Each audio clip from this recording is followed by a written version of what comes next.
వ్యక్తి నాడు పరకామణి కేసులో కేసు నమోదు చేసినటువంటి నాడి టీటీడీ విజిలెన్స్ అధికారి అయినటువంటి సతీష్ 2 రోజుల క్రితం మృతి చెందిన విషయం మనందరికీ తెలిసిందే. అయితే దీన్ని ఆత్మహత్యగా ఎవరు చెప్పకముందే సాక్షి కావచ్చు, వైసీపీ నాయకులు కావచ్చు, ముఖ్యంగా భూమాన కరుణాకర్ రెడ్డి కావచ్చు, వీళ్ళందరూ కూడా దీన్ని ఆత్మహత్యగా చిత్రీకరించే ప్రయత్నం చేశారు. కానీ ఇప్పుడు దాన్ని పోలీసులు నిర్ధారించడం జరిగింది. ఇదే సమయంలో కుటుంబ సభ్యులు పెట్టినటువంటి కేసు ఆధారంగా కూడా ఆ దర్యాప్తునైతే వేగవంతం చేశారు. సతీష్ది 100కు 100% అని పోలీసులు బలంగా నమ్ముతున్నారు. దానికి అనేక కారణాలు ఉన్నాయి. ఎందుకంటే మొదటగా పోస్ట్ మార్టంలో సతీష్ ఒంటి మీద గాయాలు ఎక్కడా లేవు, కేవలం తల మీద మాత్రమే గాయం ఉంది. రెండోది ఒక పదునైనటువంటి వస్తువుతో కొట్టినట్టుగా గాయం ఉంది. సో రైల్వే ట్రాక్ మీద ఒక వ్యక్తి పడితే ఒళ్ళంతా గాయాలు అవుతాయి. ఒకవేళ తల ట్రాక్ మీద పడింది అనుకున్నా ఒళ్ళంతా గాయాలు అవుతాయి. ఎందుకంటే అంత వేగంగా వెళ్ళే ట్రైన్ నుంచి దూకిన వ్యక్తికి ఒంటి మీద గాయాలు లేకుండా కేవలం తల మీదే తగులుతుంది అనేది హైలీ ఇంపాసిబుల్. రెండోది ఏంటంటే ఎవరు చెప్పకముందే సాక్షి దీన్ని ఆత్మహత్యగా చిత్రీకరించింది. హత్యగా కాదు, అది ఆత్మహత్య అనేది చెప్పాల్సింది పోలీసులు, డాక్టర్లు చెప్పాలి. పోస్ట్ మార్టం రిపోర్ట్ తర్వాత డాక్టర్లు చెప్తారు, దాన్ని బట్టి పోలీసులు ఒక నిర్ణయానికి వస్తారు. కానీ ఒక పక్క కుటుంబ సభ్యులేమో ఇది మాకు అనుమానంగా ఉందని చెప్పి కుటుంబ సభ్యులు చెప్తున్నారు. పోస్ట్ మార్టం రిపోర్ట్లోనే ఒంటి మీద గాయాలు లేవు, కేవలం తల మీద మాత్రమే గాయం ఉందని చెప్తున్నారు. పోలీసులు కూడా ట్రాకుకు 60 అడుగుల దూరంలో బాడీ ఉంది కాబట్టి హైలీ ఇంపాసిబుల్, దూకినా కానీ అంత దూరం వెళ్ళలేడని చెప్పి పోలీసులు చెప్తున్నారు. కానీ సాక్షి కానీ, భూమాన కరుణాకర్ రెడ్డి కానీ, లేదా వైసీపీ కానీ దీన్ని ఆత్మహత్యగా చిత్రీకరించే ప్రయత్నం చేస్తుంది. ఎందుకని ఆత్మహత్య ఎందుకు చిత్రీకరించాలని ప్రయత్నించారు? మీకు గుర్తుందో లేదో, వివేకానందరెడ్డి రక్తపు మడుగులో చనిపోయి ఉంటే గొడ్డలిపోటుతో చంపేశారని తెలిసి కూడా సాక్షిలో గుండెపోటుతో చనిపోయాడని రాశారు. సో అది ఒక దారుణమైనటువంటి విషయం. అంటే ఏ రకంగా వీళ్ళకు అనుకూలంగా అంటే ముందే ప్రజల మైండ్ సెట్ని మార్చేయటం సాక్షికి కావచ్చు, వైసీపీకి కావచ్చు అలవాటు.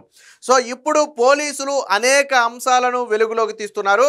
కుటుంబ సభ్యులు పెట్టిన కేసు కూడా ఎవరైతే పరకామణి కేసులో ప్రత్యర్థులుగా ఉన్నారో వాళ్లే చంపేసి ఉంటారని మా అనుమానం అని చెప్పి కుటుంబ సభ్యులు కేసు కూడా పెట్టారు. అయితే ఆ అనుమానితులు ఎవరు అనే పేర్లనైతే ఆ ఎఫ్ఐఆర్లో పెట్టలేదు. కానీ పరకామణి కేసులో ఆ అపోజిట్లో ఉన్న వాళ్ళే ఈ పని చేసి ఉంటారనే అంశం మీద పోలీసులు ఆ కేసు కూడా నమోదు చేశారు. కుటుంబ సభ్యులు చాలా బలంగా చెప్తున్నారు ఇది ఖచ్చితంగా గతంలో ఎవరైతే మృతుని సోదరుడు కూడా గతంలో పరకామణి ఇష్యూ బయటకు వచ్చినప్పుడు ప్రత్యర్థులు నన్ను ఏదైనా చేస్తారేమో అనే భయాన్ని సతీష్ ఆల్రెడీ గతంలో కూడా వ్యక్తం చేశాడు అనే అంశాన్ని పోలీసులకు తెలిపారు. ఎప్పుడైతే ఈ పరకామణి వ్యవహారం బయటకు వచ్చిందో, పరకామణి వ్యవహారంలో ఇద్దరు కీలక వ్యక్తులు, ఒకటి నాడు దొంగతనం చేసినటువంటి రవికుమారు, 2 దాని మీద కేసు నమోదు చేసి తరువాత రాజీ చేసినటువంటి సతీష్. సో వీళ్ళిద్దరే కీలక వ్యక్తులు. సో మూడో వ్యక్తితో సంబంధం లేకుండా వీళ్ళిద్దరే ప్రధాన వ్యక్తులుగా ఉన్నారు. ఇప్పుడు సతీష్ గతంలో ఏం చేశాడు, మొదటి విచారణకి వెళ్ళినప్పుడు కొంతమంది నా మీద ఒత్తిడి తీసుకురావడం వల్ల నేను రాజీకి వచ్చానని చెప్పాడు. బట్ ఈ విచారణలో ఆ కొంతమంది ఎవరు అనే విషయాన్ని బయటపెట్టే అవకాశం ఉంది. సో ఎవరు సతీష్ మీద ఒత్తిడి తెచ్చారు? నాడు టీటీడీలో ఉన్నటువంటి అధికారుల, చైర్మనా, బోర్డు మెంబరా, లేదా ప్రభుత్వంలో ఇతర పెద్దలు ఎవరైనా ఒత్తిడి తీసుకొచ్చారా? ఈ విషయాన్ని సతీష్ చెబుతాడనే భయంతోనే సతీష్ని చంపేసి ఉంటారు అనేది ఈరోజు బలంగా ఉన్నటువంటి వాదన. కుటుంబ సభ్యులు కూడా అదే వాదన అయితే వ్యక్తం చేస్తున్నారు. అన్నిటికీ మించి ఘటన జరిగిన వెంటనే దాన్ని ఆత్మహత్య చిత్రీకరించే ప్రయత్నం చేయడం అనుమానానికి తావిస్తుంది. గుమ్మడికాయల దొంగ ఎవరంటే వీళ్ళు భుజాలు తనుపుకున్నట్టు, ఓకే వ్యక్తి అనుమానాస్పదంగా మృతి చెందాడు, మీరు అనుమానాస్పద మృతి అని మాత్రమే చెప్పాలి దాన్ని. కానీ ఆత్మహత్య ఎలా చెప్తారు? ఎవరు చెప్పమన్నారు మిమ్మల్ని? కానీ ఇప్పుడు పోలీసులు హత్య కుటుంబ సభ్యులు అంటున్నారు, మీరు దానికి ఏం సమాధానం చెప్తారు?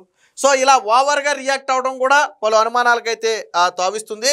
సో దీనికి సంబంధించిన వార్త ఒకటి వచ్చింది, ఒకసారి చూద్దాం. టీటీడీ మాజీ ఏవీఎస్ఓ సతీష్ ది మృతుడి సోదరుడి ఫిర్యాదు ఆధారంగా కేసు, పరకామణి కేసులో ప్రత్యర్థులే నిందితులు, వారే చంపి ఉంటారని అనుమానం వ్యక్తం చేసిన ఫిర్యాదుదారుడు ఘటనా స్థలాన్ని పరిశీలించిన ఆ CID DG Ravishankar Ayyannar scene reconstruction చేసినటువంటి పోలీసులు. సో ఇక్కడ మనకు ఒక కీలకమైనటువంటి వీడియో అయితే దొరికింది, సీసీటీవీ ఫుటేజీ. గురువారం గుంతకల్లు రైల్వే స్టేషన్లో రైలు ఎక్కటానికి తన బైక్ స్టాండ్ వద్ద పార్క్ చేసి వెళుతున్నటువంటి సతీష్ మనం ఇక్కడ చూడొచ్చు. సో ఈ వ్యక్తే సతీష్. రైల్వే స్టేషన్లో పార్కింగ్లో బైక్ని పెట్టి సతీష్ అయితే వెళ్ళాడు. ట్రైన్ రావటానికంటే దాదాపు దాదాపుగా ఒక గంట ముందే రైల్వే స్టేషన్కి అయితే సతీష్ చేరుకున్నట్టుగా ఆ సీసీటీవీ ఫుటేజ్ని బట్టి అయితే మనకి అర్థమవుతుంది. సో ఇక్కడ చూస్తేగా తిరుమల తిరుపతి దేవస్థానం పరకామణిలో జరిగిన చోరీ కేసు ఫిర్యాదుదారుడైన అప్పటి అసిస్టెంట్ విజిలెన్స్ సెక్యూరిటీ అధికారి ప్రస్తుత రైల్వే సిఐ సతీష్ కుమార్ అని పోలీసులు ప్రాథమికంగా గుర్తించారు. మృతుడి సోదరుడి ఫిర్యాదు మేరకు బిఎన్ఎస్లోని 103/1 సెక్షన్ పెట్టి అత్యాచారం కింద కేసు కట్టారు. పరకామణిలో చోరీ రాజీ కేసుల్లో ప్రత్యర్థులను నిందితులుగా పేర్కొన్నారు.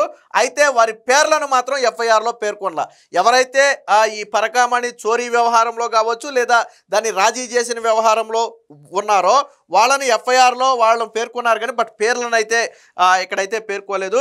సో వాళ్ళెవరు అనేది ఇప్పుడు చర్చనీయాంశంగా మారింది. సతీష్ కుమార్ది తొలుత అనుమానాస్పద మృతిగా భావించినప్పటికీ ఘటనా స్థలంలోని ఆధారాలు పోస్టుమార్టం నివేదిక పరిశీలించిన తర్వాత పోలీసులు అని చెప్పి అంచనాకు వచ్చారు. మరోవైపు కుటుంబ సభ్యులు కూడా అది హత్య అని ఫిర్యాదు చేయడంతో ఆ మేరకు కేసు అయితే నమోదు చేశారు.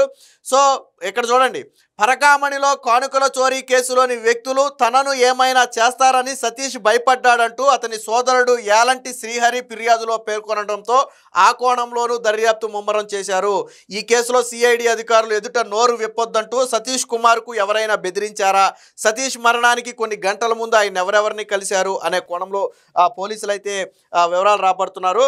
సో గుంతకల్లు గుత్తి ఈ రెండింటి మధ్య ఈ ఘటన జరిగింది. సో ఈ రెండు స్టేషన్లో ఎవరెక్కారు ఎవరు దిగారు అనే అంశం మీద కూడా పోలీసులు అయితే చూస్తున్నారు. దీనికి సంబంధించిన సీన్ రీకన్స్ట్రక్షన్ చేశారు, అది కూడా ఒకసారి చూద్దాం. రైల్వే స్టేషన్ కు సతీష్ చేరుకున్నాడు. తన బైక్ ను పార్కింగ్ లో పెట్టి రైల్వే స్టేషన్ లోపలికి వెళ్ళిన సీసీ ఫుటేజ్ అయితే రికార్డ్ అయింది. కానీ సతీష్ కుమార్ వెళ్లాల్సిన రాయలసీమ ఎక్స్ప్రెస్ అర్ధరాత్రి 1:01 గుంతకల్ నుంచి బయలుదేరిందంటే అంతకు గంట ముందే సతీష్ రైల్వే స్టేషన్ కు చేరుకున్నారు. అయితే ఆయన రైలు ఎక్కుతున్న దృశ్యాలు మాత్రం ఎక్కడా స్పష్టంగా రికార్డ్ అవ్వలేదు.